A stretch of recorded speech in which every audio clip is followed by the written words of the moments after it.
internship and placement application exercise and application process, nuances of securing internship and job opportunities for law students specifically, because we are undergoing an unprecedented natural or man-made, somehow a calamity of its own nature. And we are passing through a time which is the toughest time of the human civilization in our known history. So it is important for us to have a guidance for our students, to seek guidance for our students who are currently in the law school or who are currently passing out in this year or in next year from the law school, that we have to seek the guidance of the people who are working well, who are doing well in the industry, and who have traveled through the path of from law school to industry and delivering as good as possible in the complex industry, which is the legal industry. Complex in the sense because there are many things which are there in the industry which are not even known to me, because I am a teacher of traditional format. I have not worked in the industry at all, but we have people with us who have tendered their support to us today. Those who have done very well in national and international education, like Jain sir has dual LLM from abroad, like Tariq sir has done very well in his arbitration and advocacy also, like Debulina ma'am has served in best of the international firms in the world and has been educated in the top law schools in India and also abroad. And we have Anubhav Sarkar sir, who is having an international exposure and associated with the industry and working well in the industry. So today is a day when I am seeking the support for my students to get all the necessary guidance and support from the industry people with respect to their internship and placement queries and questions. So to start this session, I would request Ms. Daisy Pallavi to kindly introduce our guest, Ms. Debulina Saha ma'am. Ms. Daisy.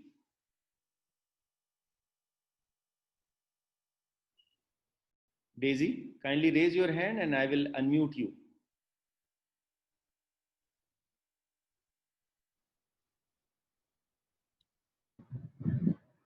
Daisy, please. Good evening, everyone. Ms. Debulina is a dual qualified lawyer and the founder of Internship Bank. She was previously a senior associate at Dorsey & Whitney, senior legal counsel APAC Reason at Cantor Fitzgerald, and an associate at Allen & Overy. In the past, she has worked for some of the top law firms in India, Hong Kong, and the United Kingdom in areas of general corporate, capital markets, and banking and finance law. Additionally, she has also been invited as a guest faculty in some of the India's top law schools. She has been a panel speaker on new developments in law, authored several publications, and fluently speaks 3 Indian languages. Ma'am, we are honored and privileged by your presence. Thank you for joining us. I would request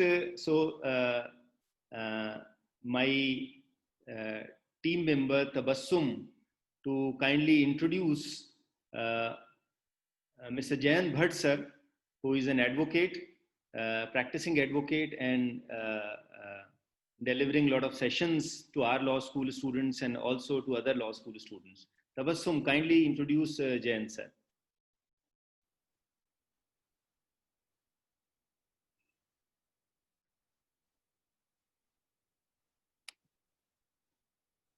Tabassum, unmute yourself, please. Yes. Yes, sir. Good evening, everyone. Mr. Bhatt is an independent lawyer based out of New Delhi, India.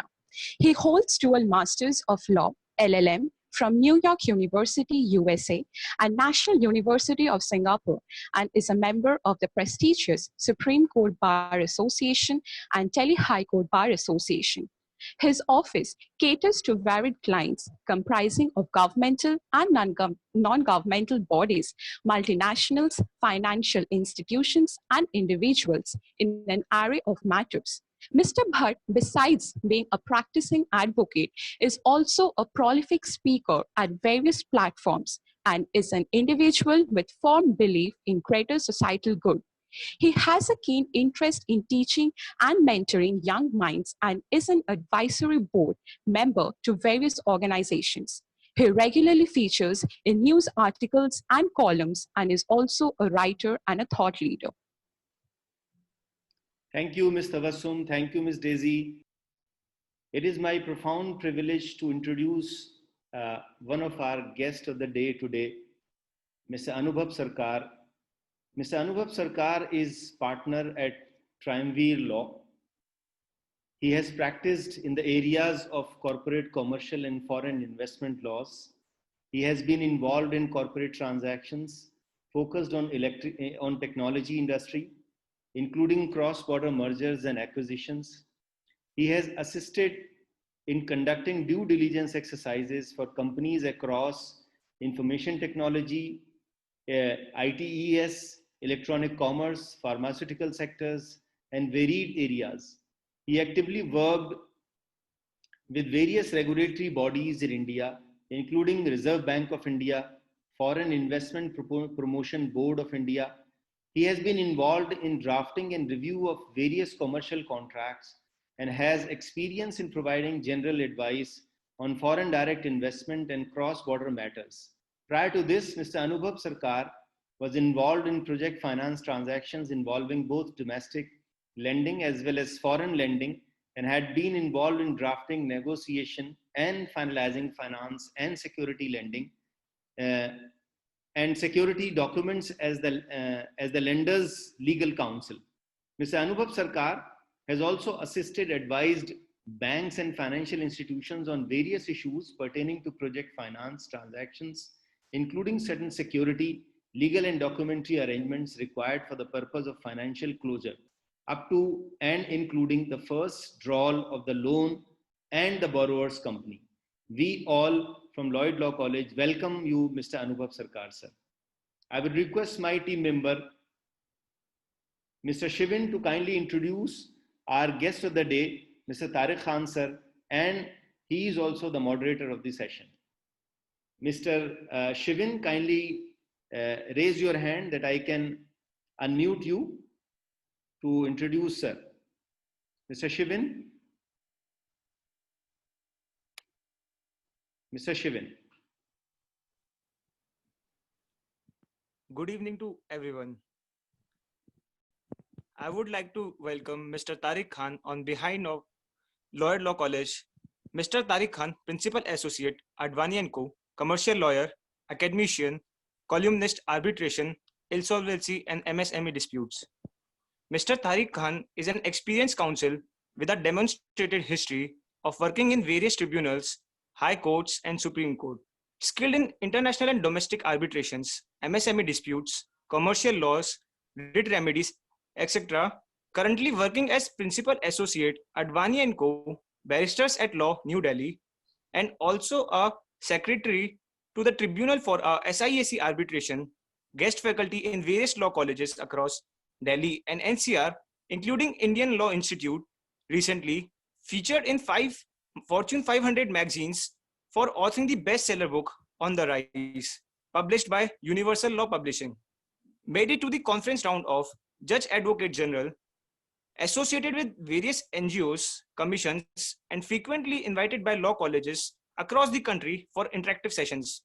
We are honored to welcome you, Mr. Tariq Khan. Thank you, my team of students, to introduce my guest of the day. I, with my heart full of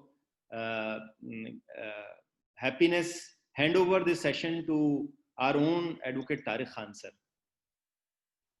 Thank you, sir. Thank you, everyone, for such a lovely introduction. And it was a really long introduction, and that's a good thing about having good speakers on board. And thank you very much, firstly, Debolina, Jain sir, and Anubhav for accepting our invitation and for being a part of this discussion. The reason for holding this discussion today is because I'm sure all of you are used to getting LinkedIn messages from law students on a daily basis, asking for some career guidance or how to apply for an internship, or perhaps seeking an internship or a job under your tutelage. So I thought it would be appropriate to hold a discussion of this nature, wherein we can all have a short discussion about do's and don'ts of securing internships and jobs, especially during the pandemic situation which has emerged, and there's a dearth of opportunities. And law has become a very popular choice among students. So without wasting any time further, Debolina, I'd like to start from you. Since you are running this amazing initiative, you're a founder of Internship Bank, which is helping law students, especially I think law students who are not from the top law colleges, to secure internships in tier 1 firms, etc. Could you please tell us first how you are working and what is the way, because if somebody is listening to you, so they should get an idea how to apply with you and how to secure an internship. Or you're on mute. Somebody please unmute Debolina? We have to hear her. Just 1 second, Debolina. I'm sure somebody will unmute you. Can anybody please unmute Debolina, Anubhav, and Jain, sir? So if you mute yourself again. Sir, I'm good. Yeah, please. So don't mute yourself again, because then again you'll be unmuted. So please unmute all the speakers. Yes, sir. I'm unmuted. Debolina, ma'am, you can unmute yourself now. Yeah, yes. Thank you. Yes. Tariq, you've pointed out a very important feature of my of how I spend my time daily. It's almost like a ritual now, where I am constantly advising students on what they should do and how should they go about doing their internships. So do I straight away jump onto the point of telling the do's and don'ts, or do you want to hear something else? How do you want to go about it? I want to first hear from you about Internship Bank, because I'm sure it will benefit a lot of students today and people who will be watching this video. Sure. So the idea of Internship Bank actually came about when I was teaching in one of the law colleges in India, a lesser known college, if I may put it that way. And I came across some brilliant students. I mean, honestly, they were as good as any other student that you would think would come out from a national law school. And unfortunately, what they came and told me was they often face rejections. The CVs don't land up at the right place, at the right table, and often they feel that it's their university name or the lack of a brand name that doesn't really get them through the opportunities that they would ideally like to reach out for or to aim. So that was one thing. The other thing I noticed that, I've worked in London. I continue to work in Hong Kong out here, and these are jurisdictions where you would think that women are better represented. That's the idea, right? Things are improving, Tariq, but even to date, I am often one of the very few women, either on a panel discussion like today, for example, or in a meeting room or a presentation. So I thought, why not combine these two factors? The factors that students from lesser known colleges struggle to get opportunities, which they rightly deserve so, because I personally don't think that brand name should matter, because it's not reflective of the particular student's qualification. And I thought, why not combine it and try and serve also the females, the upcoming female professionals, coming from lesser known colleges, humble backgrounds, or first generation professionals, because law, unfortunately, is one of those professions. I'm sure it's the truth for many other professions, but law especially is a profession where networking really helps. So the idea was to help students from lesser known colleges and female students coming from lesser known colleges with internship opportunities. And that's when I started an online platform called Internship Bank. We started in mid-December 2019, and a hand on heart, Tariq, I never thought that it would grow so quickly, so much so that it's eating into 90% of my time right now on a daily basis. So in a span of around 7 months, we've secured over 105 internship confirmations. We have listings of over 85 internship opportunities on our website, which are all live, and they come to us on a recurring basis. So 85 listed opportunities do not mean that only 85 students get an opportunity, because some internships, some organizations require more than 2 or 3 interns at one given time, and these keep recurring every month or on a quarterly basis. So that's been an exciting as well as a scary journey, because it's a lot of responsibility. You want to ensure the students you place, they are in good organizations, safe working environment, and they are getting the mentorship that they deserve. So the idea is not just to give them an opportunity. The idea is to match their skill sets and to ensure that they get the mentorship that they deserve, which would probably be a stepping stone to another better internship and ultimately a good job offer, right? So that's pretty much about internship, unless you want to know something more specific, and I'm happy to feed you on those details, but that's been the journey so far. Yeah. Thank you, Debolina, for such a wonderful introduction of Internship Bank. And I've seen on LinkedIn, a couple of my colleagues and my interns have in fact posted, and thank you personally for securing 6 months internship. And that's the reason why I thought of you or having you on board. Now I'll come back to you, Debolina, shortly, but I'd like to Jen sir, you have been a very popular person amongst law students. You are one of the favorites. Nowadays on LinkedIn, you have a huge fan following. So I thought you'll be an appropriate person to guide these students because they listen to you. I'll speak from a student's perspective and I'll ask you a question. So as a law student, because I myself graduated from not so known law college, but now I think it's pretty popular. It's gaining popularity. So when I was in Jamia, back then we used to feel that the tag of the college plays a very important role for securing internships, because in tier 1 firms, and that's one of the major reasons why students have been writing and commenting on LinkedIn that we are not from a top tier 1 school, so we will not get internship, our CV will not get noticed. The other issue is that we are a first generation lawyer. We do not have contacts, networks, rightly pointed by Debolina. So how do you think, sir, how should a student overcome these issues, and whether do you think, because I'm sure merit and hard work, of course, there's no substitute to that, but you'll agree with me that it's who you know more than what you know that gets you ahead in the profession initially. And once you are there where you want to be, then you can make a mark, of course. So what tips would you like to give students on this, sir? I think it's a fantastic question, and thank you for the generous introduction. I would say, look, if you think of any field, whether it be IITs or IIMs or law schools, the top tier rung, so as to say, is always, preferred by and large, either by the market leaders or by organizations. And you can't blame them for that. One, because, of the educational pedigree that those colleges have had traditionally. And some of them are quite old institutions. And amongst the 5-year law school, tradition in India, except unless Bangalore, I think, which opened in 88, 89, every other law school was relatively new when I also entered my 5-year law school. I graduated from Amity and IP University in 2007. And when I was in Amity, my family was very particular that if not Bangalore, then you study in Delhi.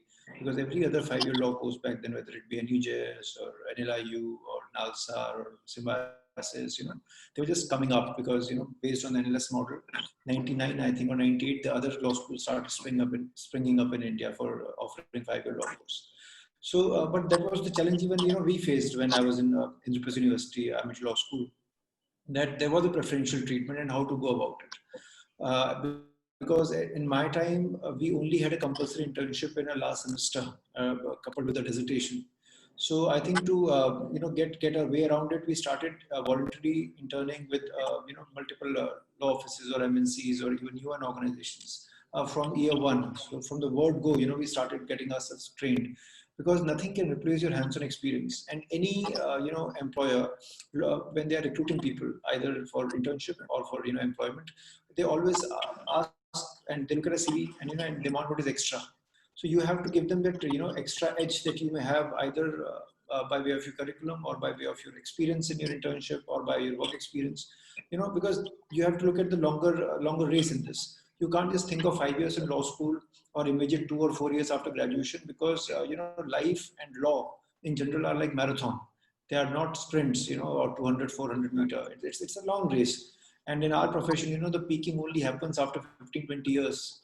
Once you have, trained yourself well, either as a corporate lawyer or as a litigating lawyer or as an in-house counsel. It doesn't really matter, because when you're a junior lawyer starting out in the profession, doesn't matter if you're from a national or a non-national school, you're going to get scolded if you don't get the job, if you don't know the job and if you don't do it well, because the client's matter is at stake.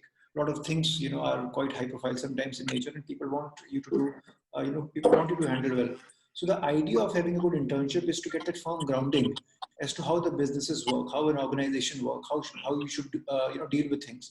And having said that, I must also compliment Lloyd Law College, because I have personally known Dr. Salim Saab for a few years, and I've had Lloyd is perhaps the only law school that I am aware of in the NCR region and also in India, which offers a full-time 5-day internship, 4th and 5th year law students, so that they get good grooming and good grounding. Whereas any other law school in IP University or other in NCR region, I don't think they do this. I may be wrong about the information, but about other law school. But Lloyd, I'm certain, under the guidance of Dr. Salim Saab, it has done really well. And when I interact with the students from Lloyd during my internship program, I see that they're well groomed and they're making most of this opportunity by because Delhi in a way is the hub for the legal industry. You have the Supreme Court here, you have various tribunals here, you have the trial courts, you name it and you have it. So I think the exposure that students get being in Delhi itself, I think is tremendous. And so far as the blockade in your mind is concerned, whether you are from A grade law school, B grade law school, C grade law school, doesn't matter. I think eventually in life, you have to stand up for yourself. A college at the end of the day will give you a LLB degree. Yes, I mean, a good college definitely matters. I'm not, outweighing that merit of a good college. But as an individual, despite being from a good college, if you still can't make a mark, no great shakes. So the idea is, please utilize your time in law school properly. If you have 5 years, identify how you're going to go about your internships, identify your interest, because especially in 2020, with so much of information available abundantly, to the students now, as it was 20 years ago or 40 years ago, I think students are in a much better footing to realize, what they actually want to do. So I think times are rapidly changing, and I think especially with this pandemic, things have taken a paradigm shift. For example, we are conducting this webinar, and when we spoke, this webinar is not just limited to a particular law school; it is open to everybody, and so are other webinars. So knowledge is flowing there, and in a way, I will not say it's an internship. It's not webinar, it's not an internship, but it's a flow of information, and that's what internship also teaches you. It's an information exchange. So the moment you have enough information with you to make you self-equipped, to make you marketable, to make you adequate for a job opening, I think that's the real mantra to go for it. Thank you, Jen, sir, for such a lovely introduction. Anubhav, I'd like to come to you now. Anubhav, you at such a young age, you have founded your own law firm, you're doing pretty well, doing foreign direct investment or bilateral investment treaties. So you have got pretty good exposure about the international transactions as well as the international arbitrations. So Anubhav, we have seen that a lot of law students keep approaching us on LinkedIn, writing that please give me an internship directly, and they don't. Most of them don't follow the formal procedure because they're innocent and they don't have the appropriate guidance. So, and some of them are perhaps very shy to approach their seniors or alumni, and they directly ask you for. And when you ask, I in fact posted about it on LinkedIn, that when I ask them to apply on the formal ID or formally on the email ID of the office, then they say, okay, give me ID. This is their short response. So how important do you think is professionalism? And because I personally, speaking for myself, I consider it to be very unprofessional. And there are some students who feel that this way they get an internship because some people may have given. But I feel that they miss on their chance to get an internship by acting unprofessional, because professionalism is a trait which everybody is looking for. So first impressions last. So what do you think, how should students go about it, getting an internship? And what are the basic traits of professionalism that you think you expect when you're hiring or taking interns or a person for a job in your firm?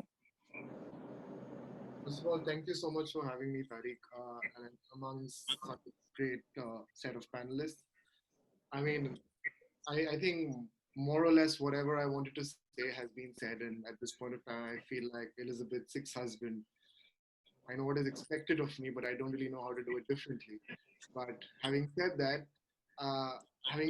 that, you're absolutely correct. Correct in the way that we do keep receiving uh, messages on LinkedIn, messages on Facebook.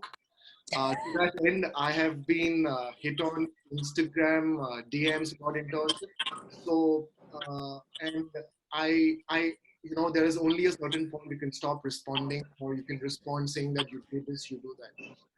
But at this point of time, what you have to understand here is that internship is a structure, and approaching somebody for an internship is the first step of the process to it. How you approach somebody is essentially, in my opinion, an evaluation process, and I definitely take all of that into parameters into consideration. When you write to me on LinkedIn, you can write to me about something not related to internship. You can write to me about some work that I've done, or something that you want to discuss, or something that you want to have an engagement about. That is fine. If you are looking to apply for an internship, the information is definitely available online. Okay, and there is this. The few things that I would want to specify is that don't send templatized cover letters. It really, your cover letter can be of 2 paragraphs. That's speaking for me. As long as it says what it needs to say, it cannot be templatized. And the most basic of mistakes, or the most basic of uh, inconsistencies that I see, is that somebody who's spoken to me, somebody who's applying to me specifically for an internship, uh, when you're writing an email, you go like, "Dear ma'am," uh, or "Dear madam." I mean, you can write my name, Dear Anubhav, or whatever. Like, no problem with that. But these are nuances, or these are small things. What you keep in mind that everything, you can't just copy emails from one internship application that you've had and copy paste it to another internship application and you expect it to get it done. One more thing that I've seen is that a few people try to copy paste email addresses of internship applications on BCC and send it to everyone who they're going to prospectively apply to. And I mean, thank you for the importance, but like, I mean, I would like some one-on-one engagement on that front. So that's what. Do not attach your CVs in Word format. I think that's a very, very bad practice. Your CV should not be named as name, surname, one, rough draft, docx.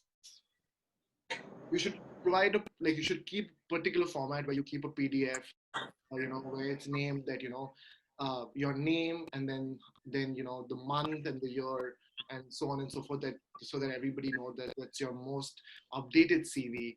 And it is very important to have an updated CV at this point of time. I think Debolina, Jayant, Tariq, all of you would agree that I mean, I mean, putting in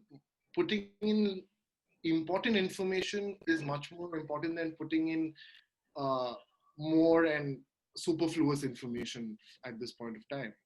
All I need to know is that what you've done, because when you're coming to work with me, I do not expect you, nor do I know, and neither do I expect you to know the world. Okay, I mean, it's a whole process of learning together. And so what is important is that you present whatever you need to present, whatever little you have, in the best possible manner, and that is what people look at. So the takeaways that I will essentially have at this point of time is that English, it's foremost that when you're writing an email, it should be properly drafted. Like, basic grammatical errors should be avoided, or at least try that such mistakes are avoided. I mean, nowadays there are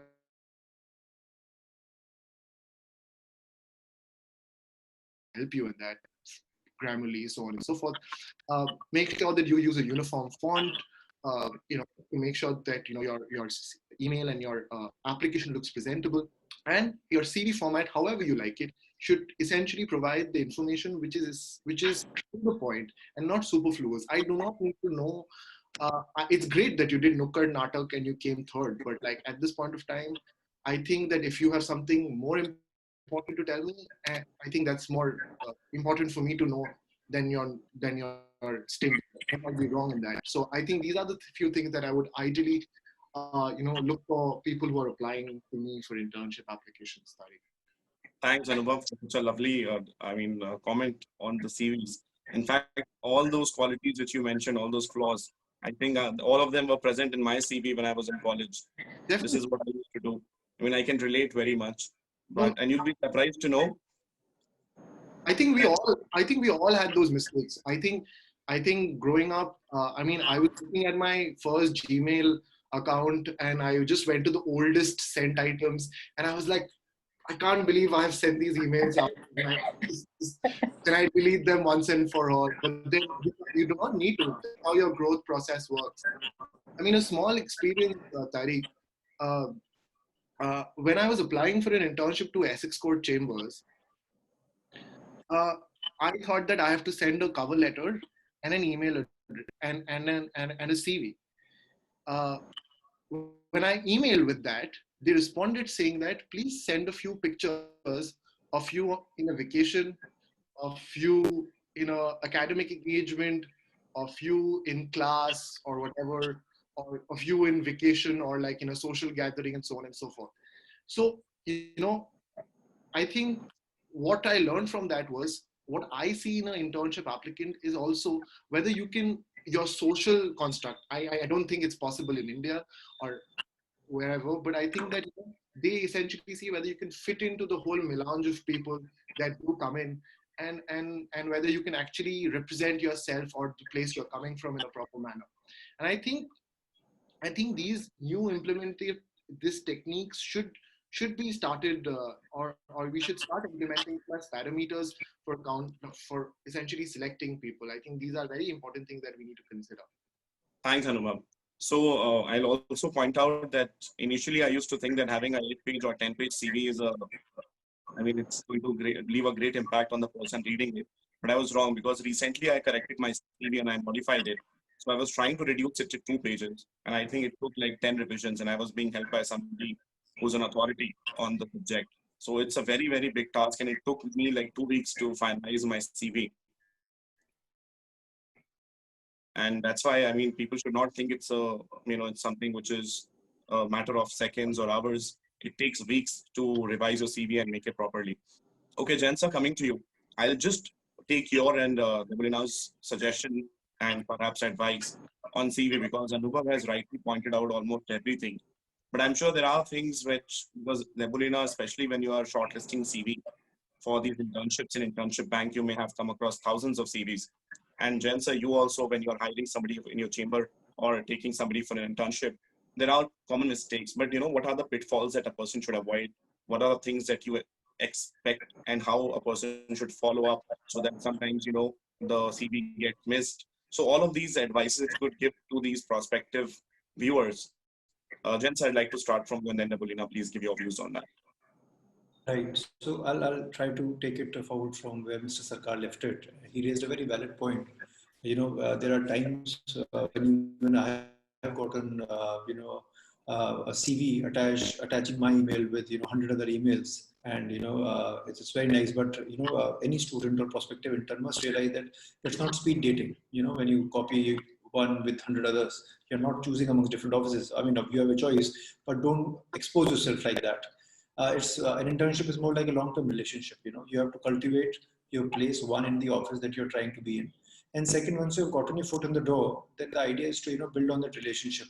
That's point number one. Second, when you said what do I look in a CV? So obviously CV has to be crisp. I don't need a long saga of anybody's achievements. I need to see how best can they fit into my office, and so how my office deals with it is. Because I keep getting a lot many internship applications on a daily basis. So at least for the past 2 years, I have started a new way of processing my internship applications. It's whosoever is applying, we respond to them and ask them to write an article, which is on various topics that we are working on, either with our clients or generally searching for ourselves.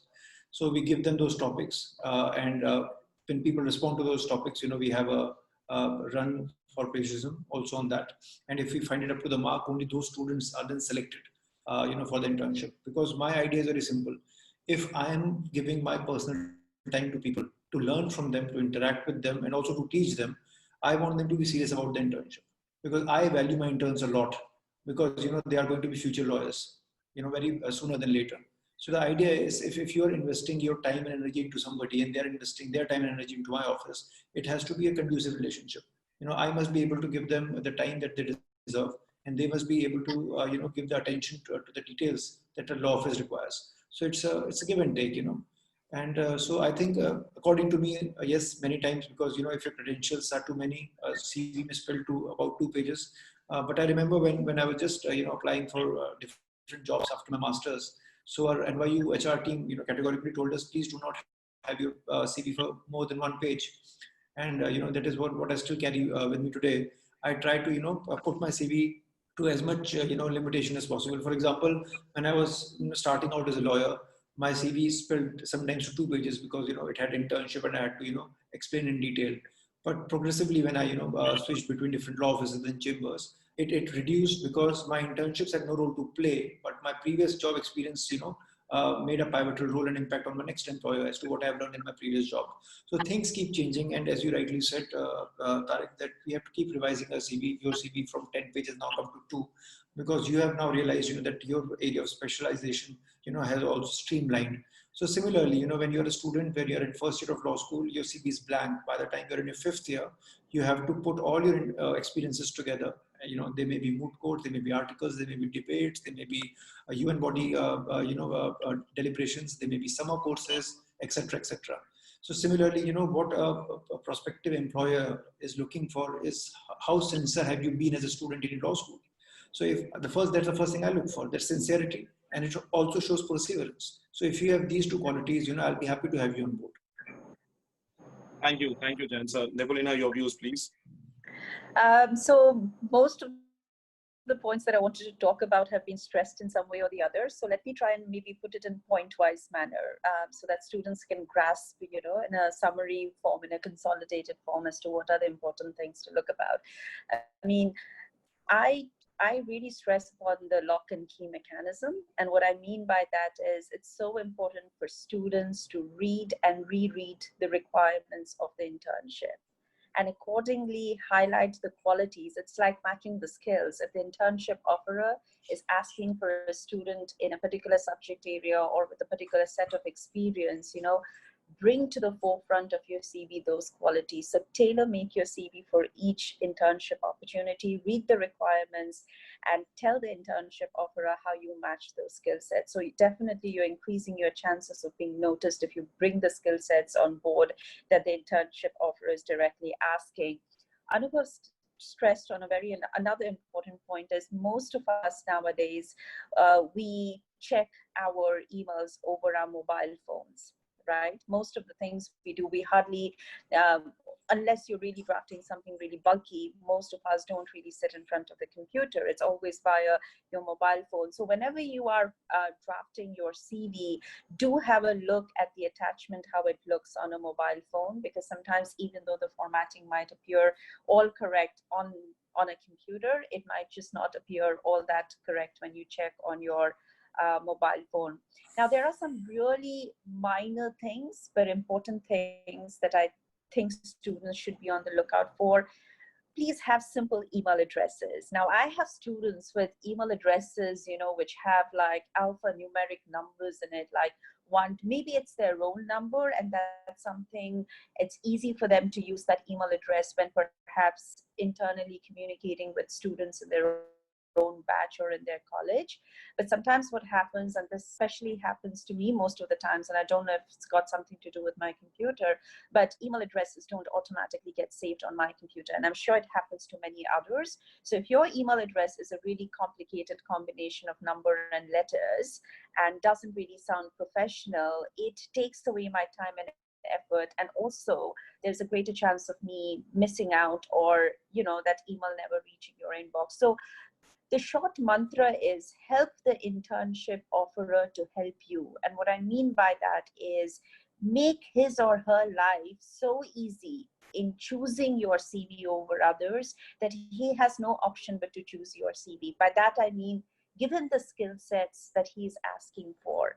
Have an email address that's simple to remember, it's professional enough, and does not have alphanumeric numbers in it. No typos. Typos are absolutely inexcusable in your CV. That's the first impression you're trying to create. So make sure there are no typographical errors. These are things which are within your control. You know, no one's expecting you to rattle out law in your CV or to tell them how much of legal knowledge you possess. We'll hone those skill sets in you when you come to intern with us. But these are things within your control. So definitely be mindful of the formatting. Also, you know, Anubhav pointed this out earlier that do a simple search on the organization that you're researching or the person you are addressing your email to. You won't believe, Tariq, the number of emails I get telling me, "Dear Debolina, sir." You know, like if you've not really just done a Google search to see if what gender I belong to, I take strong offense in that. That's the little bit of respect that you can show me. And, you know, if you've not taken the search time, you know, maybe 5 or 10 minutes to find a little about Internship Bank or about myself, and either ask me questions which I've already answered in a, you know, in a recent webinar or in my website, you really don't create a good impression with me. And I don't therefore have an interest in pursuing your CV anymore, especially given when I have other candidates who may have done that research. So do research on the organization, do throw in a few clues here and there as to how you're eager to join and how you've kept yourself updated with that internship organization, and as well as with what the person you are writing to has been up to. You know, it creates a good impression and makes you stand out amongst other candidates. So these are things that come to my mind, at least what interns should keep in mind when applying for a particular internship position. Yeah. Thanks, Molina, for these interesting inputs. I think I'd also like to add here certain don'ts, because when I'm sieving out and winnowing down the number of CVs that I receive, there are things that I see, because, you know, receiving almost 20, 30 CVs on a daily basis. And, you know, it's very disrespectful not to go through them, because meritorious candidate may be missed. And I think it has happened to me, so I don't want to really miss on a good candidate. But what makes my job easier? I mean, the don'ts which you all have pointed. So if I see an email ID like cool dude so-and-so, and, you know, princess, prince, king, and a lawyer, king, lawyer, Harvey Specter, and all those email IDs. So that's the biggest turnoff, and I delete their email without even opening it. The other thing that I do is that if a person has to apply to my firm and they know that we are doing arbitration and the internship application is for, I am interested in criminal law, please, I want to join your criminal team. We have never done criminal. So something like that clearly shows that no research was done. Yes. And then I delete it immediately. Then the other mistake which I see is that spelling mistake, grammatical mistakes. And format which was uploaded perhaps on some website 20 years ago or so, same format and template is being followed. And sometimes they even forget to edit it. So they address another law firm and send the email to us. So that's the issue with a lot of law students. The other issue that I see is on LinkedIn, they approach me, I don't have an issue. And they follow, not respond. Picture is of some vacation. Yeah, so that's another turn off. So I mean, professionalism should reflect from your application as well as your profile. So that's a very important trait. Now moving to Anubhav. Very important mode of communication, even for official purposes. And I know WhatsApp is a personal platform, but as you highlighted, the way you should have a professional photo of yours on LinkedIn, it's also important that you have, if not a fully formal photo, a relatively formal photo even on WhatsApp. And I'm glad you stressed on that point, because sometimes I would wonder, is it only me who's getting bothered? And why do I even have to tell these things, you know? But I'm happy to tell these things if people are willing to just have 2 more questions to each panelist, and then we'll have some 2-3 questions, and then we'll finish it. I'm sure I'm taking too much of your time, but I think it's slightly important, because the next time any student asks me for guidance, I'll tell them to watch this video and I'm going to send them proper responses. Okay. Anubhav, post COVID era, I mean, in view of the lockdown, we have seen that there are no jobs. So there are jobs, but students are not aware. And many firms that had given a PPO are now perhaps, delaying it because there's not much work. So how do you think in these times the final year students should consider going forward, and what are the things that they should keep in mind in view of the fact that there are very limited opportunities left now? Yeah, thank you for asking this question, Tariq, because I think it is a very important question, and it is just addressing the elephant in the room. Not only as law students, as entrepreneurs, or as legal practitioners, I think we should unanimously agree that, I mean, to some extent, our worlds have been turned around by this whole situation, like in terms of work, in terms of how looked at the law and how the law looked back at us. Now, these times can be extremely demoralizing. Okay, if there might be lack of opportunities, there might be, you might think that this is a dead end in terms of getting work, so on and so forth.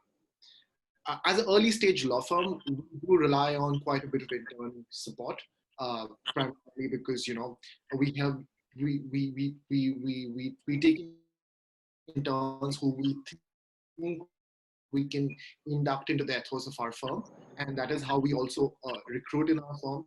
So what we look at, or what I look at, is essentially three things when somebody is working, fourth year or fifth year students that are working with me.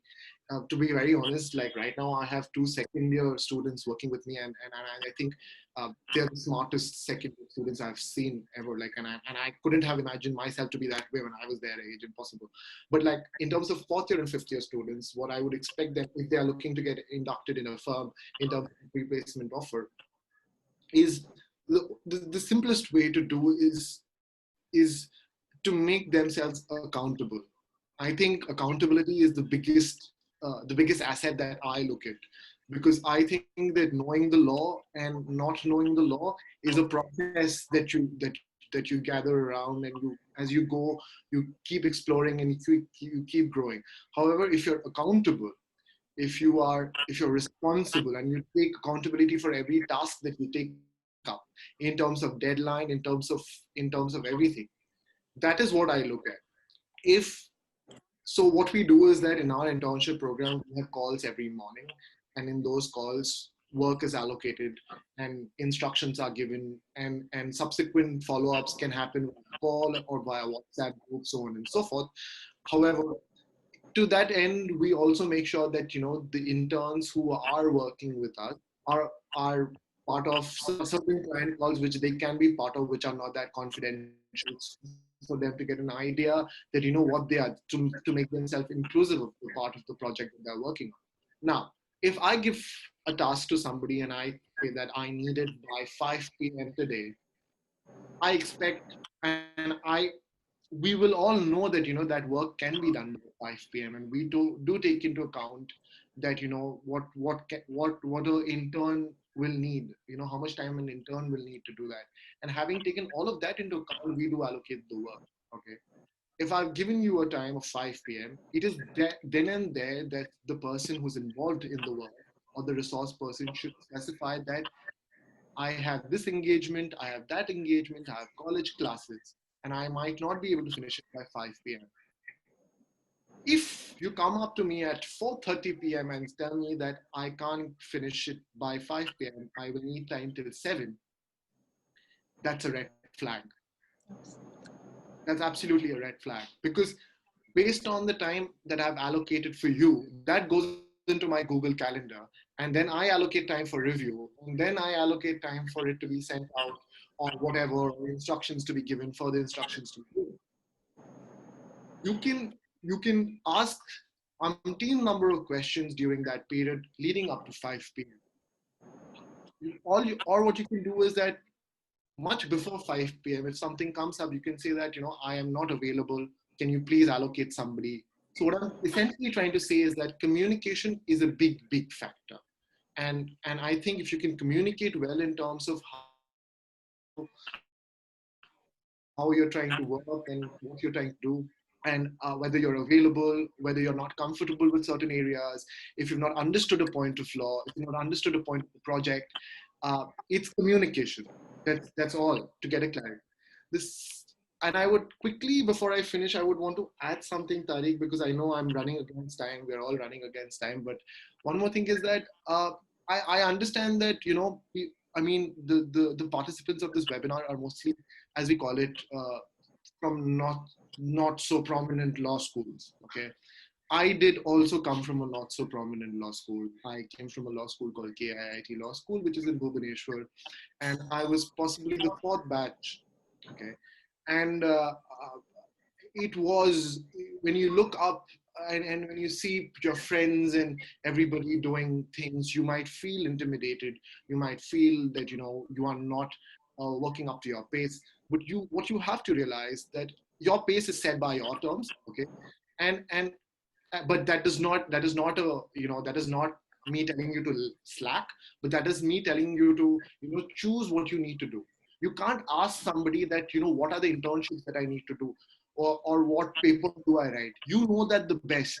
Okay? If you want to be a corporate lawyer, you know which corporate law firms provide you with the best internships. I don't need to tell you that. Okay. What I can tell you is that what you need to do there. So there's no point to be disheartened. Okay. There's no point to be disheartened that you did not come from a prominent law school, so on and so forth. When I was at Freshfields and people asked me, I was interning at Freshfields, London, people asked me, which law school were you from? I said, first, they did not know where Bhubaneswar was. And second, they had never heard of the law school. But it is you who make the mark there by the simple things that you do. Staying back late is not a, when physical internships start, staying back late is not a trait.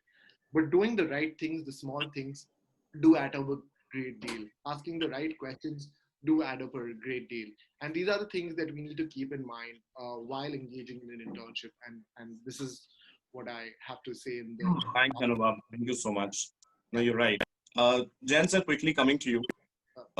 Please tell us, if I'm a final year student today who's about to graduate and I have weird thoughts in my mind, I'm getting all kind of negative feelings about the profession, and especially due to COVID, I'm confused and there's a dead end. Now, how do I go about it? You tell me, please, what should be my next step? How should I apply? How should I shortlist my options? And how to go about it, pursuing my... Look, one thing I will tell everybody who is in the audience, and even otherwise people who hear us later, is not to be disheartened. Look, you have to compare yourself of the lawyers who are out of jobs. Lawyers who have lost their jobs because of pandemic, because the market is bruised and battered, unfortunately. It's a pandemic world over. It's not just India, and everybody is reeling. There is a difficult job market for lawyers across the world. People are afraid, fresh graduates, penultimate lawyer students, especially people who are 1 or 2 years into practice. I'm also getting, CVs for a recruitment for people who are 5 years or 10 years into practice from other parts of the country. The situation is so unfortunate. So if it's of any consideration to the audience here, please do not lose hope. You have your whole life ahead of you, and profession, as I said in my opening remarks, is a marathon. So even if you start, let's say 1 year later, God forbid, as and when the market improves, keep up your knowledge, attend as many webinars, read things, read fiction, non-fiction, whatever interests you, because law is not just about hooking onto SCC online. It's about much more. Learning can come from any quarter, and virtual courts are starting to pick up slowly. So whatever internship opportunities you are getting, try to go to online hearings if you can, and if the court permits.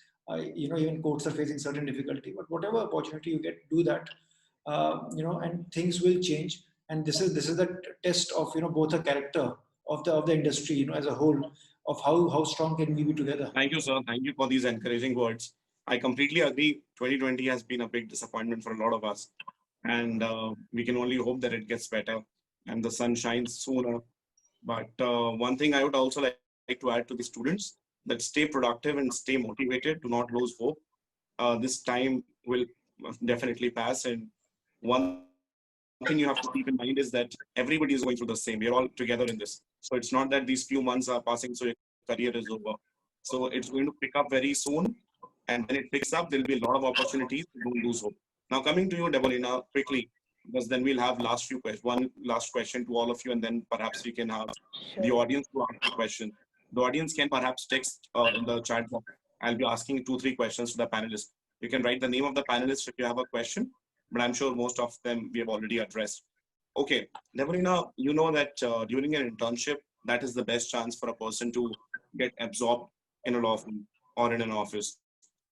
That's your best chance to perhaps leave a mark and to get noticed, and so that you get a job because the person knows you, the firm knows you. Now, there are few issues which students face in an internship. So one is, of course, that there are over-competitive interns, co-interns, and everybody is trying to make a mark. That's okay, that's a good sign.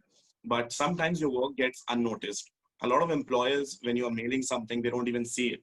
They tell you to email and it's only there lying, filling and enjoying and downloading stuff, and just trying to spend their time, finish their daily, and they hardly are serious and enthusiastic.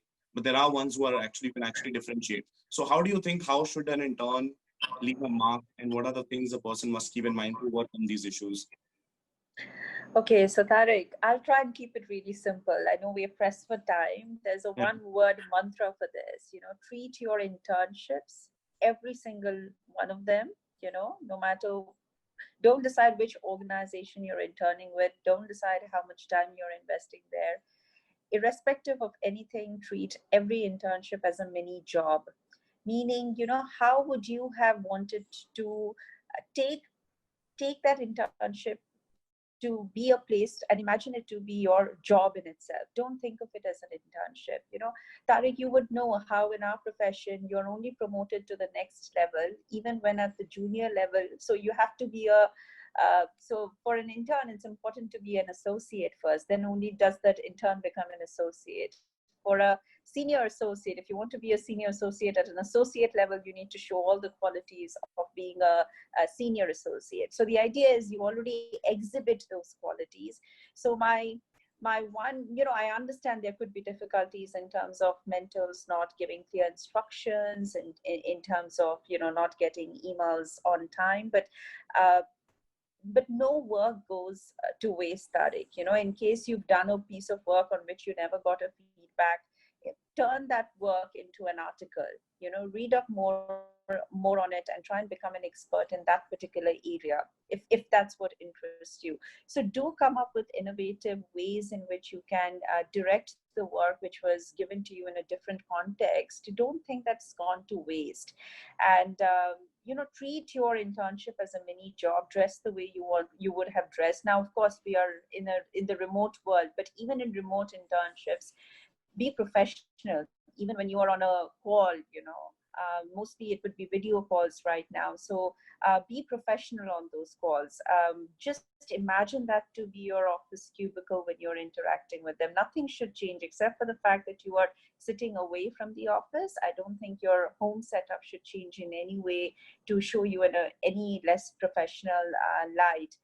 One thing I would say, that given that most of us are working remotely and we create better impressions when we are talking to people, visually, do try and grab every opportunity that comes your way where you are given a chance to interact with your mentor via video call. So I think that really helps set you apart. The other mistake that interns often make, what was happening most recently in our offices, you were having non-office related meetings, say for example, virtual tea, coffee, meeting over a Zoom call. So my idea is, you set yourselves apart, not just by doing good work, but also by showing yourself as a team player.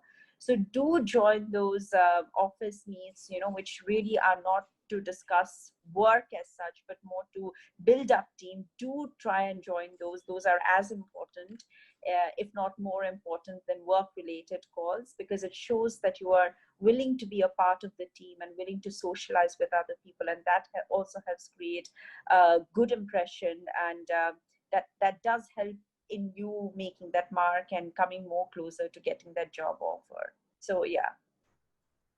Perfect. Debolina, now quickly I'm taking few questions and we'll finish in the next. I'll request you all to keep your answers crisp, because we are running against the clock and I hope we finish in the next 7-8 minutes. So there are quite a lot of questions. Anubhav, quickly coming to you first. One question, two of the audience have asked a similar question. That do you think that these virtual internships are not as productive as the physical internships? Because one of them has pointed that he has been given only minuscule work and, typing work, etc., which is defeating the purpose of a virtual internship. And interns are not being treated seriously on virtual platforms. What do you have to say to this? Honestly speaking, in relation to this question, the onus is on us to make the internship program much more engaging. It's not on the students. Of course, it's on the students to be available, but it's much more on us to make sure that the internship program that we are offering online is much more engaging. It's much more inclusive. They do feel a part of the whole process.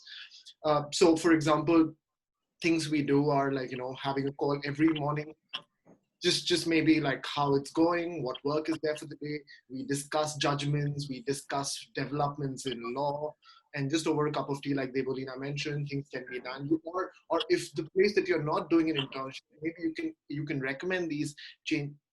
You can recommend these changes. You can recommend these changes to, or suggestions to them to have something which is different. For us, what we do is that for the work that we do, which is not confidential and is a part of, let's say, the Official Secrets Act and so on and so forth, we do allow a few interns who are intrinsically part of that research project or so on and so forth to be a part of that client call, maybe not speaking, but just hearing and understanding what's happening, so they feel that they are a part of it. They take notes, make minutes of the meeting, and they know what's happening. They're inclusive in the project, and so on and so forth. Other than that, I think what you should be doing if you feel that you're not included in the internship program is that reach out to the person in charge, ask, can I do this? Can I do that? If you're doing this kind of work, can I be a part of this kind of work? Maybe if you can give me a first shot to draft this. Maybe if you could do this. Now, one thing that I've started doing is that if I have time, I review a draft that has been made by an intern on screen sharing on Zoom. Now that is a thing that you are allowed to do. Online spaces do allow you to do that. So I think these are great things, and I think these should be used. I think somebody needs to unmute Tariq. I think. Yes. Yeah. Thank you so much. I thought I was speaking too much, so that's why I've been muted. Jen, a few questions have been asked. I'm going to address it to you. Basically, people are asking to have a different webinar on CV building, but because you said that CV should be one page, and I think you'll be the best person, because if you ask me, I'm going to take another 2 hours. So if you can quickly give a brief structure about a CV in 2 minutes shortly, because this is very pertinent, that how do you shape up a CV in 1 page? What should be the structure? Look, depends how many internships you have done. So you're most productive. For the first thing first is, if you're a fresh graduate, your marks or your ranking or your CGPA that has to come on top, and then your internship experience followed by any moot courts or debates, and then your publications. Don't write your hobbies. I think that you can easily skip and save some space on the paper, because in case you're shortlisted based on your merit of your CV, then you can discuss as many hobbies as you want with your prospective employer. Because seeing your CV, I don't think I'll select anybody on the hobby, but on the merits that you have covered. That is one thing, and that should, even if it's your CV split into 2 pages, let's say, because a lot many students end up doing about 10 to 14 internships these days, over a course of 5 years, because I see a lot of students doing 2 internships every year, or even 3 to 4, because the market is very competitive, and it doesn't really matter what law school you are from, because everybody is very, very competitive these days. Every law student that I come across has a CV full of like our pendency of cases. It's a docket full of CV. So the first question I ask them, what have you learned in your internship? And most of the time answers are satisfactory, and some of the times they're like, oh, we didn't learn anything, we just wanted to have a big name on the CV, because either the employer was too busy to give them time. And I will not name the firms of the law offices, but I know that some firms are working in shifts. Some firms do not even have the space to make interns sit, but there are at least 50 to 100 interns in that particular office. So, interns have to really, make sure best you will learn, and accordingly then build your CV. I think because that will, learning has to be the crux. It doesn't matter how many names you have. If in the interview you can't even answer 5 questions out of 10, then chances are you're not going to land a job eventually. So you have to be really, really spot on. Completely agree with you, because I think you should only mention what you know inside out. Because whenever I've asked questions to people, I've only asked on the basis of what they've written in their CV. So the quantity is not important, quality is important. Anything that you know inside out, please only mention that, and do not write something just to elaborate and just to make it detailed CV. Okay, last two questions. Debulina, coming back to you. A question has come from one person that how should we prepare our covering letter briefly? What should we put in it and how should we tailor it? Simple, Tariq. I'll just repeat myself again. Match the skill sets, go through the requirements of what the internship offerer is about, do a background search on the internship offerer, both as an individual as well as the organization, know in and out, and it should be crisp. It should simply point out the skill sets that you bring and how it matches up to the requirements, and just attach the CV, in the format that we've already been discussing. I think that covers it. It's useless writing a long cover email. None of us have the time. Most of us will not spend more than a minute if it doesn't interest us. So please keep it short, brief, and one more thing, Debulina, should this covering letter be attached with the mail or should it be in the mail body itself? I prefer it on the body. That's my preference because, Tariq, make it as, again, the mantra, help others to help you. Make it as easy. So, even save that time of opening. Sometimes what if the attachment doesn't open, right? So the idea of, I personally prefer it in the email itself. Yeah. Thanks. Jen, sir, one last question to you. Do you think a photograph is to be put in the CV or not? Because I have also not been able to understand whether I should put a photo or not on the CV. So I know places like, sorry, was that question? No, please go ahead, please go ahead. Both of you can tell your views on this. Jan, go ahead. No, after you, please. So I know places like Dubai and Middle East, they insist on a photo, but there's mixed tradition elsewhere. See, personally speaking, it doesn't create any better impression with me if someone attaches their photo. I don't judge anyone on their looks, but if you insert a photo that is unprofessional, I think that will work against you, especially if I were going through your CV. So long and short of the matter is, I don't judge, but if you insert your CV, if you insert your photo, do make sure that it's a professional looking photo and not something that you've taken out of your latest Facebook profile. Yeah. I think the limited answer that I'll give, Tariq, is we are not a modeling industry, we're a legal industry. Exactly. It doesn't matter if your photograph is there or not. I'm not selecting you on the basis of your display Correct. picture.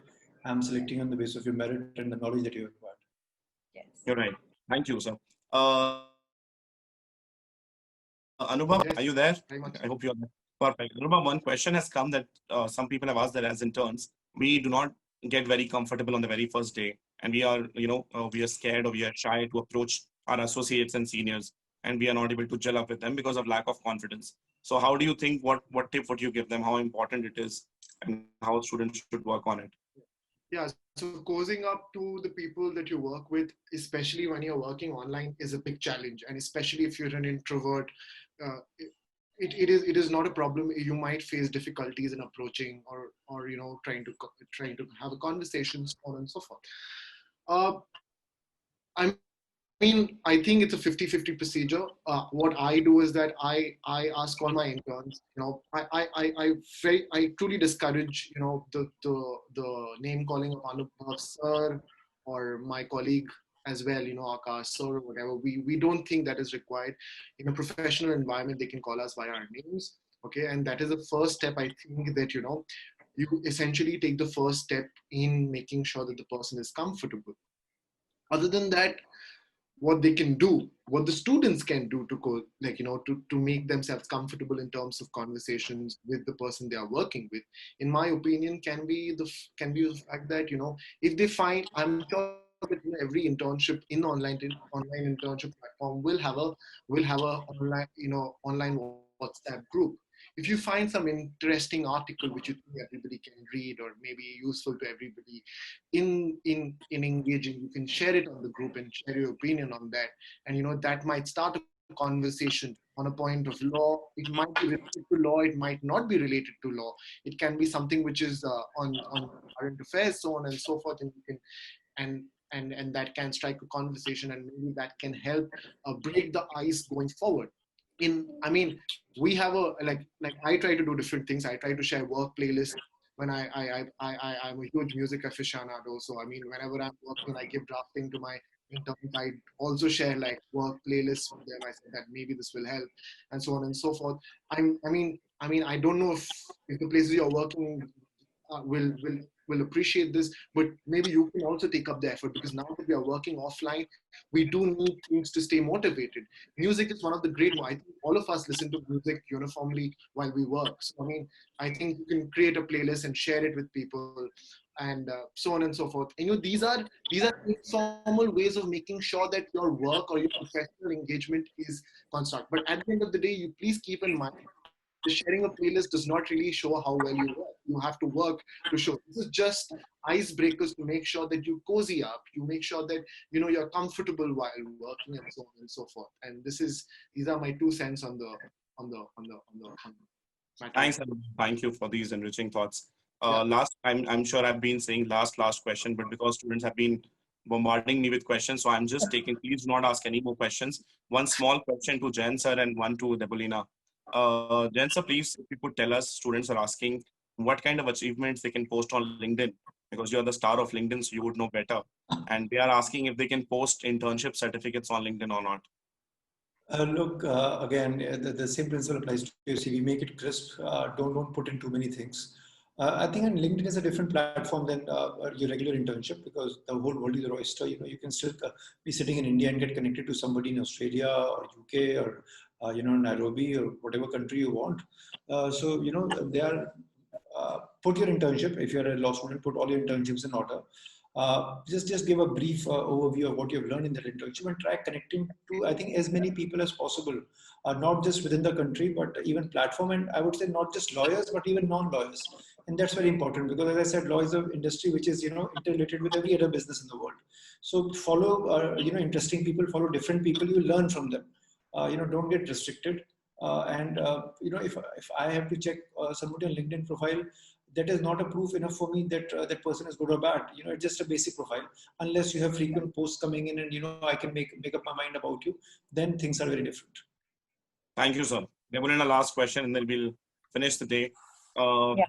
So some students have asked, I'm sure you have explained already, but what students are trying to confirm is that they should not be making a fixed format of a CV.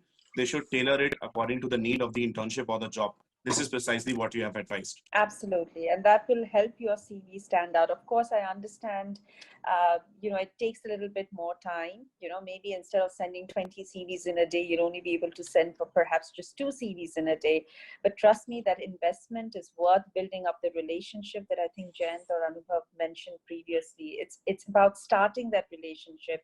Invest time in someone for that person to also feel the need to reciprocate that investment in time. If I feel you've not respected me, not invested that time, do not expect that investment in time in you from my side. I think that's wrong. So I would definitely, and I'm a big supporter of the fact that apply to few places, but make sure you put in that time. It's worth the effort. You yourself will discover many more new things about yourself during that application process. Thank you, Debolina. Thank you very much, everybody. Welcome. And I'm really sorry for the students whose question I could not ask. I could not ask a lot of questions, but I'm sure there'll be many more such opportunities for you to, and you may perhaps connect to them. Only if you don't trouble them, I'm sure they'll be kind enough to answer your questions. So thank you, Salim sir, if you are there, if you would like to say some last few words, and then we can finish the webinar for the day. There was some hand raised by some of the students. So I can only take the privilege from all the panelists, take up only 1 or 2 questions the people who want to ask the question themselves. Okay, sir. So you can unmute them and they can ask the question. Rishabh, you raise the hand to ask the question. Raj, Rishabh, anyone? Thank you. So there is no problem in that, because I saw 2 or 3 people. Raksha Sharma. Okay. Raksha, kindly unmute yourself and ask the question. A very good evening to all of you. Actually, I want to all speakers, I would like to ask that sometime in internship, we are not lack of confidence, but sometime due to ecogist behavior, that's why somewhere we feel uncomfortable, because when we do apply for internship, we do see that only the senior advocate, but when we talk about the work. So we have to do with the juniors or some mates we have to do, because senior advocates, they will not contact with multiple time with us. So sometimes that, especially when you are female and someone is male, so there is a gender kind of, so sometimes I do find these things. So can you direct us, or guide us to how to coordinate with them? Tariq, should I go ahead and answer that? Yes, Deborah, please go ahead. Okay, so my simple answer to that would be, throughout your growth period, and this is applicable to all of us, I would say, even the panelists right now, I think all of us are continuously working to improve our strengths. Always play by your strengths, but at the same time, continue developing your weaknesses that you think are your weaknesses into strengths. So all of us, I'm sure, have our weaknesses, even the panelists here. So take it upon as a challenge onto yourself. If you are having difficulty communicating with the other gender, take it upon yourself that in a month you would at least make the effort to go out and talk to one of the members in your firm who come from the opposite gender. It's going to be a mixed world out there, so this is definitely not going to be a profession where you'll only be interacting with women or only be interacting with senior people. You have to try and get along with as many people from varied backgrounds, varied experiences, and it is a little daunting, when even till date, when you suddenly have to go out and be on the platform or on a stage talking by yourself. But the more you practice, the more you throw these challenges onto yourself, the easier it will become. What I can guarantee you is that if you push yourself towards improving your personal skills, your soft skills, as I call it, it will keep getting better. You have to be patient and you have to give that time to yourself. But make sure the biggest mistake you can do right now is go back into your shell. The first meeting may be a little awkward, the first interaction might be a little awkward. The second and the third time when you talk to a total stranger or a new colleague in a new setup, it will keep getting easier. I can promise you that. There will, of course, be certain people. No one's expecting you to get along with everyone in this world. I don't think any one of us get along with everyone in this world. But so don't worry if you don't get along with everyone. Your aim should be to at least have a good working relationship with the people that you are going to be interacting with. And how others behave towards you should be their problem. You should be open and receptive and pleasant to work with. I think the concentration should be on yourself, and as long as you are putting yourself out there as a good worker, as a good teammate, I'm sure others will recognize that and start giving you the response that you want. Yeah. Tariq, if I can just add one more to what Debolina said. Absolutely agreeing with what she said. In my experience, when you do come from a background where you have to essentially make sure that you are the be all and end all, and you can make sure that everything works for you, and you get a job and you do the networking and so on and so forth as a law student. What you have to understand is that our profession, for the better or for worse, has a huge social angle attached to it. Okay. Raksha, to your question, you have to understand that your access to the senior advocate can be via the person who you're working with. Okay, so in firms or in seniors chambers, what you will see is that there is a huge social angle. For example, when I used to be an intern, like in a certain firm that I would of course not name, associates on a Friday night would take you out for drinks. Okay, you can be absolutely uncomfortable and you might not drink. That's absolutely fine. But it is, you can be a part of it. Have a conversation. Build your network and draw your limit wherever your conscious asks you to draw the limit. And you can. But outside the office, this is what makes you comfortable. It's not important, but it is a huge it is a huge, it plays a huge part. And as soon as you get, a bit comfortable with the associates or the senior associates, your avenue to the partners or the senior advocates or the senior partners gets easier. So your recognition starts coming. I mean, Debolina, you must, for sure, you will know that in the foreign firms, that they themselves host, like, on a Friday evening, like a beer tasting or a wine tasting. So this is basically for you to meet everybody in a social environment, talk things other than work. Yeah. And you draw your own personal limits. That's absolutely, yeah. Thank you, Anubhav. Is there anybody else who has any question? I mean, there are a lot of questions on the chat box, but if we start taking them, I'm sure there'll be no end to it. Salim sir, do you think you want one last question from somebody? One last question. Ms. Sathi Mukherjee is looking to ask. Sathi, kindly speak. Yes, sir. Good evening, everyone. My name is Sathi Mukherjee, and I have a question that I have been facing a lot of trouble regarding contacting a firm for an internship. Like, I go to their website, I search for internships, I go to their mail ID, wherever I'm supposed to send my CV, my cover letters, and I draft them according to the needs. But then I find it really difficult to maintain the contact because there are times when the firms do not reply back. And it gets really difficult to understand as to what should I do next? Should I mail them again, or should I contact someone who works there? But it gets really difficult for me because I'm a first generation lawyer and I have no connections. So what should I do if I face the situation again? Would you like to take this one? Jen, sir, are you there? I think, Tariq, you should answer this. You also represent a firm. Yeah, that's correct. But sir, I mean, my limited take on this is that a lot of times students feel that they are doing their best and their CV is perfect, they've applied properly. So sometimes generally there may not be a space in the firm. Like, I keep getting applications. So first thing is, I'm not sure, Sathi, whether you applied 1 year in advance or 6 months or 2 months in advance. A lot of times people are applying 2 months in advance and they expect to get an internship. So especially you need to see that the months which are very busy, when there are vacations, you have a very difficult chance of getting an internship in that time.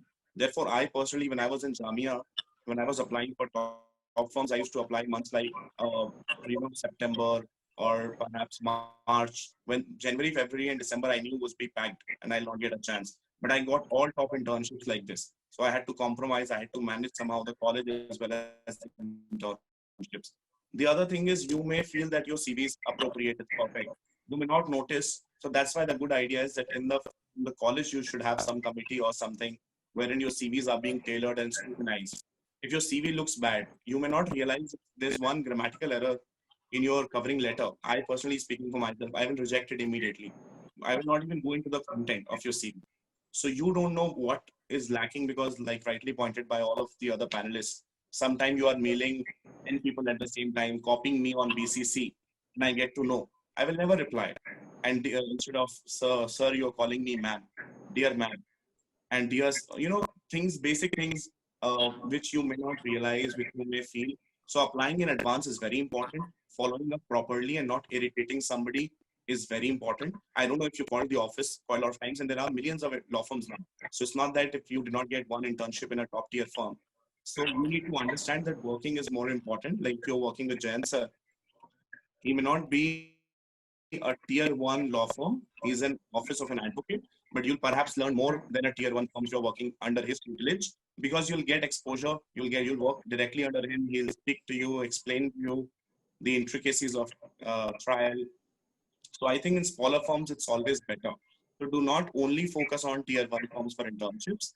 Be open to good offices where you can learn and interact with the senior. That's very important.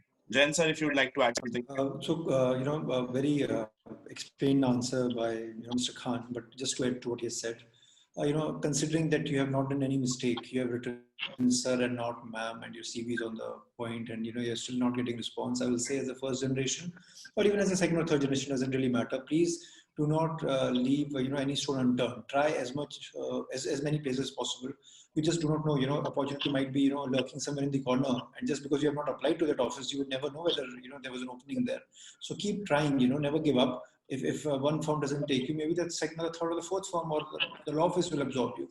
So as pointed out by the co-panelists, people are busy with their work, with their professional life, with their personal commitment. There's so many things happening in everybody's life. So you have to also appreciate that. And having said that, don't stop at one shop. Till the time you don't get a relief, you have to keep trying. And that's the basic job of a lawyer, is also keep trying till you get ready for your clients. So in your case, you are your own client, So you have to keep trying, till the time you land up with a job or an internship opportunity. Okay, sir. Thank you, sir. Thank you so much. Thank you so much, Tariq sir, for such a wonderful session. Thank you so much, Jayan sir, Devulina ma'am, Anubhav sir. I am so grateful to all of you for making this session so wonderful. And I'm so thankful to all the participants also, who have been very interactive and able to pose the very relevant questions. And I also wanted to say something, but I will only speak in one line to all the students, participant over here. Kindly make interest in your work. What we see generally is we are not interested. We always see that मुझे students कहते हैं आके firms don't the grades. फिर क्या देखते हैं? Smartness. That you are not.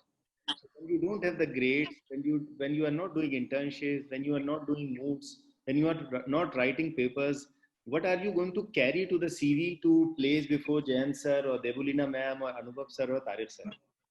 The thing is that we have to have a keen interest in even the smallest thing that you are doing in the law school or in the internship that is given.